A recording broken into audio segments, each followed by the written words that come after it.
As you can see again, I'm naked today. Um, but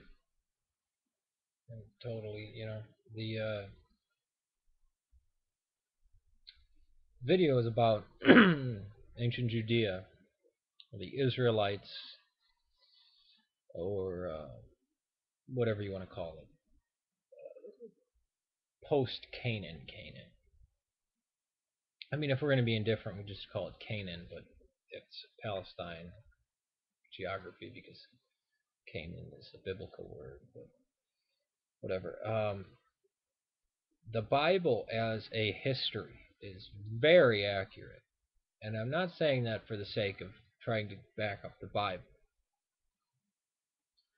I think we wind up dismissing whenever we hear about the kings of Judah, dismissing them just because it's in the Bible, because we live in a society that had revolted against church and state getting mixed.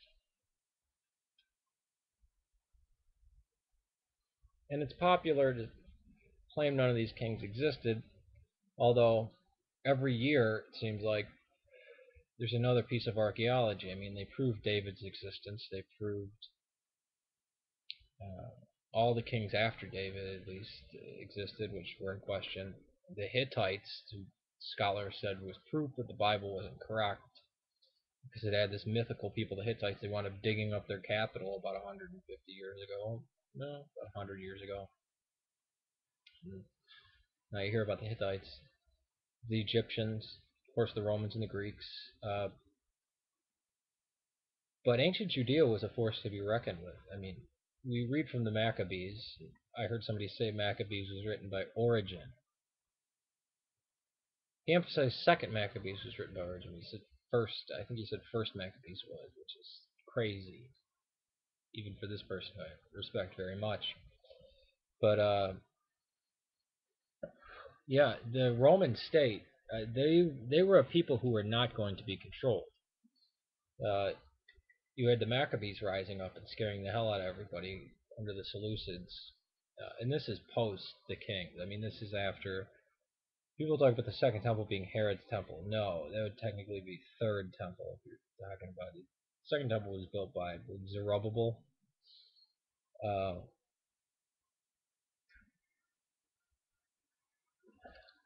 The Maccabees had treaties with Sparta and Rome against the Seleucids. And then I believe Ptolemy took over. There was a war, and then Rome quickly came in after them, Pompey. And even under Rome, the Jews were allowed to not burn incense to the emperor, and they wouldn't be killed. They were allowed their own worship without mentioning the emperor's name, praising him as a god.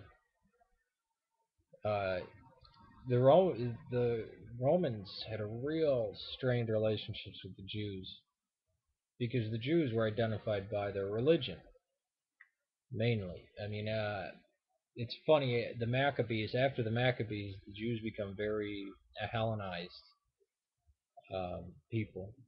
And those were their ancient enemies, with the Hellenized people, the Philistines, the Greeks, the sea peoples. This idea that, the Bible, it was just work of fiction. And I mean, up until, 200 years ago, people were saying, no, actually, I think almost until about the time of the Civil War, they were saying that the Bible was written in medieval times and that none of it took place.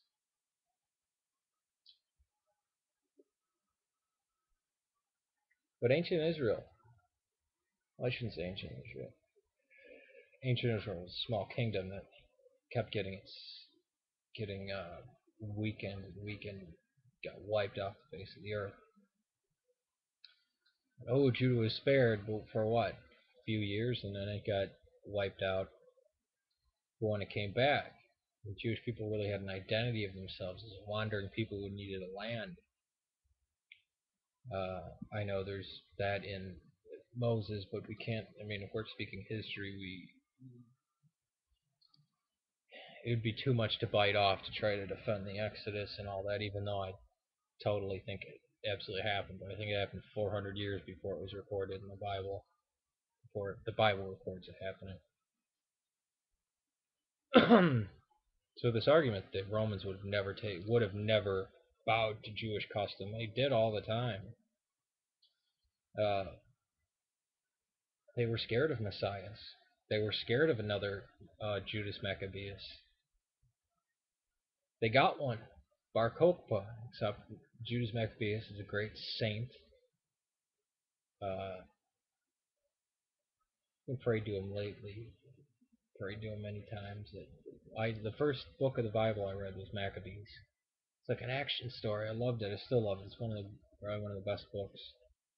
I mean, best books. Not even in the Bible. I mean, I love the Maccabees. But the Bar Kokhba rose up and fended off the Romans for a while. See, the Masada, it took them, had to build a damn ramp to get up there, and still, the Jews attributed it to the will of God, and I think the Romans did too, because the way they had the ramparts built, they had brick, wood with clay, and then brick, which was, I don't know if they knew at the time, was ingenious, because you can put a battering ram through because you're pushing clay against wood, which just makes it pack harder. It caught fire, and they were praying, and the fire's going one way, and then it was going the other, and then it was seen as a decision of God for Masada to fall.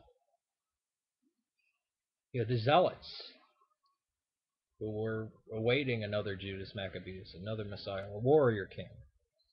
This is where the Jews get their idea that the Messiah should be a warrior king. Well, that's a different topic. That's going to start an argument with some Jews. Then you had the Sicarii, who were people who carried around daggers in the folds of their clothes. Kill people right in public.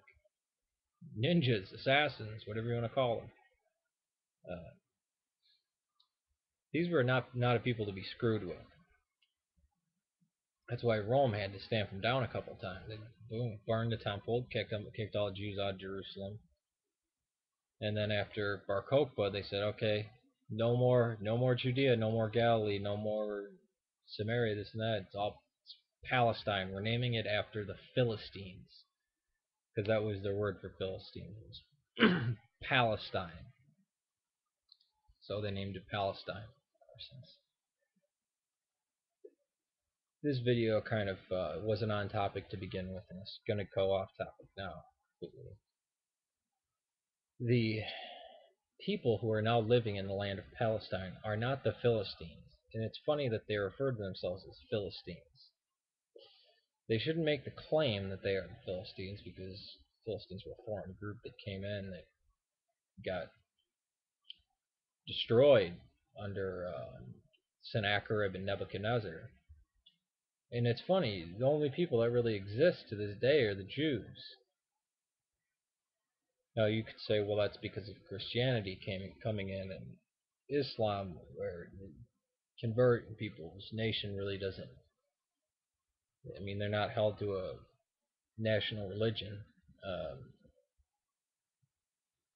in that sense. I mean, I realize Christianity would become a national religion much later on, though. In Islam, I mean, again, you have but it's more of a pan-national religion. So people I know need to stand out as Moabites or Edomites. I think there's even an account of the Edomites actually converting to Judaism in mass or something like that.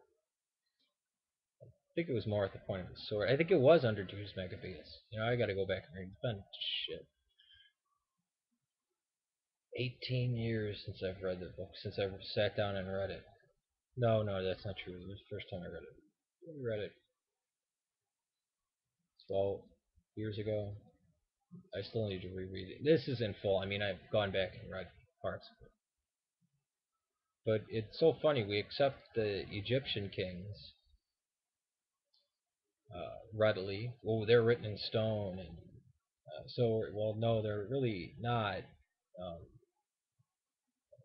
there's a lot of confusion about those kings, who was king, what time they ruled, were they real, or was it the same king as another one, get a different name. The Roman emperors we know. Well, the finding of the scrolls of Qumran, Dead Sea Scrolls, it's magnificent. I mean, there's basically no change to the Bible.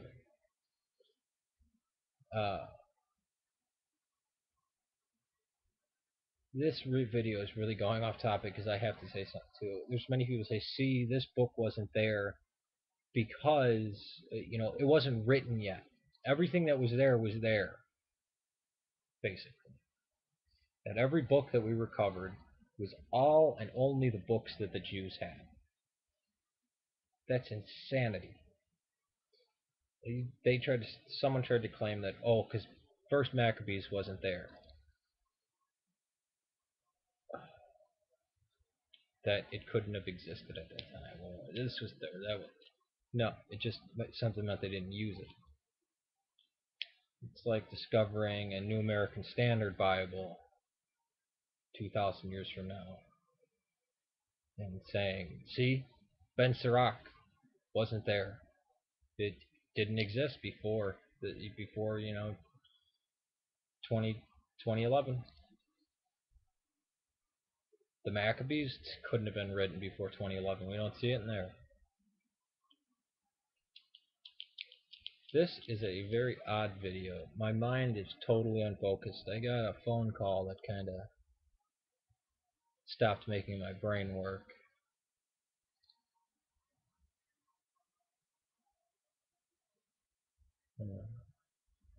I may not even make videos. I don't know. Very confusing right now.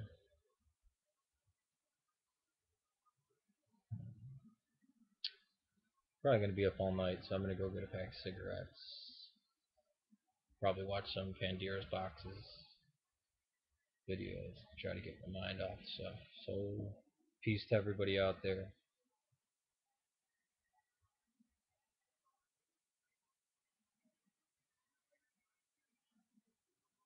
Side note, you should never give up on love or fate or happiness or destiny or something that the better life, the dream, fantasy, the poetry of life. And it's sad that there are people who, when they become atheists, all this stuff goes out the window for them. There is no magic in life. There is no beauty.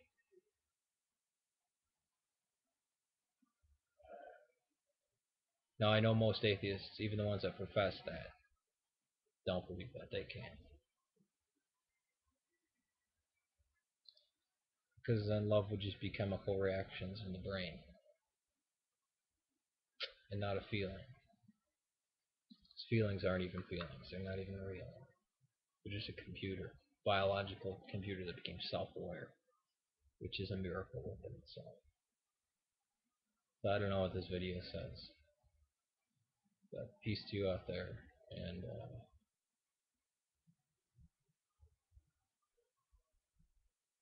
choose the better life. Choose the path not taken.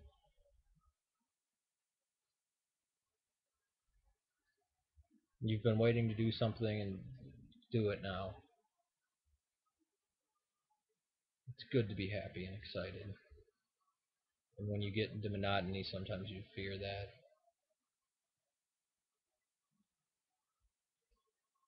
And in fear, you retreat to comfort and safety. Sometimes you should be out on the battlefield. Makes you better. Makes you more you. It's the opposite of sin. Sin is missing the mark.